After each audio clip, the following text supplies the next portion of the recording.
सच जानते ही सचिन ने पुलिस को बुलाया। सचिन ने जैसे ही सच जाना, उसने तुरंत पुलिस को बुला लिया और तेजस को गिरफ्तार करवाया। जी हाँ दोस्तों, सीरियल उड़ने की आशा में आप देखेंगे कि आजी के घर में आज जन्मदिन का जश्न मनाया जा रहा है। सबके चेहरे पर खुशी थी, क्योंकि आजी का जन्मदिन है। इसी खास दिन पर हर कोई आजी को गिफ्ट देकर शानदार रिटर्न गिफ्ट पाने की चाह में एक से बढ़कर एक तोहफे लाता है। इसी बीच सबसे शानदार गिफ्ट लाता है तेजस।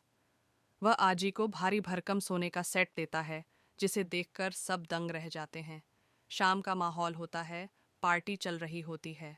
तभी रिया की मम्मी की नज़र शैली के गहनों पर पड़ती है और वह झट से कह देती हैं, तुम्हारा पति तुम्हें अच्छे गहने तक नहीं दिला सकता, तभी तो तुमने नकली गहने पहन रखे हैं। रिया की मम्मी इन गहनों को साफ साफ नकली बता देती हैं। ये सुनकर घर में सन्नाटा छा जाता है।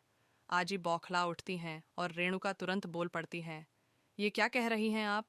ये गहने तो आजी ने ही दिए हैं, फिर ये नकली कैसे हो सकते हैं? रिया की मम्मी गहनों को हाथ लगाकर जांचती हैं और कहती हैं, ये गहने बिल्कुल नकली हैं। कोई भी असली सुनार इन्हें छूते ही पहचान लेगा। वैसे भी हम लोगों को सोना पहचानने की आदत है, हम तो ऐसे ही पहचान जाते हैं। यहीं से शुरू होती है असली लड़ाई।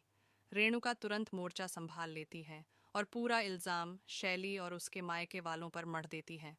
वह कहती हैं, मुझे पहले से ही शक था कि ये गहने किसी ने बदल दिए हैं। मुझे पूरा भरोसा है कि शैली के घर वालों ने ही ऐसा किया है। उन्होंने न सिर्फ आजी की खुशी का ख्याल नहीं रखा, बल्कि उन्हें धोखा भी दिया है। शैली और सचिन दोनों ये सुनकर सदमे में आ जाते हैं। लेकिन तभी सचिन की नज़र तेजस पर टिक जाती है, जिसका चेहरा धीरे धीरे सफ़ेद पड़ने लगता है।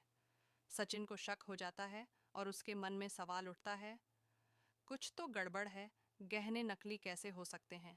अब सचिन शुरू करता है अपनी तहकीकात। गहनों की तस्वीर लेकर वह शहर के हर सुनार की दुकान पर जाता है। एक दुकान पर पहुंचकर जब वह गहनों की तस्वीर दुकानदार को दिखाता है, तो दुकानदार घबरा जाता है और कहता है, यह तो वही गहने हैं। कुछ दिन पहले एक आदमी आया था और यही गहने मुझे बेच गया था। उसने बदले में मुझसे 4 लाख रुपए लिए थे। सचिन तुरंत कहता है, ये गहने चोरी के हैं और पुलिस इन्हें ढूंढ रही है।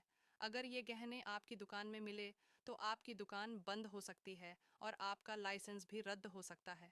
यह सुनकर दुकानदार घबरा जाता है और कांपते हुए कहता है, मुझे माफ़ कर दीजिए, मैं लालच में आ गया था। वह आदमी जल्दी में था और थोड़ा डरा हुआ भी लग रहा था। मैंने बिना जांच के गहने ले लिए, लेकिन मैं आपको सीसीटीवी फुटेज दिखा सकता हूँ।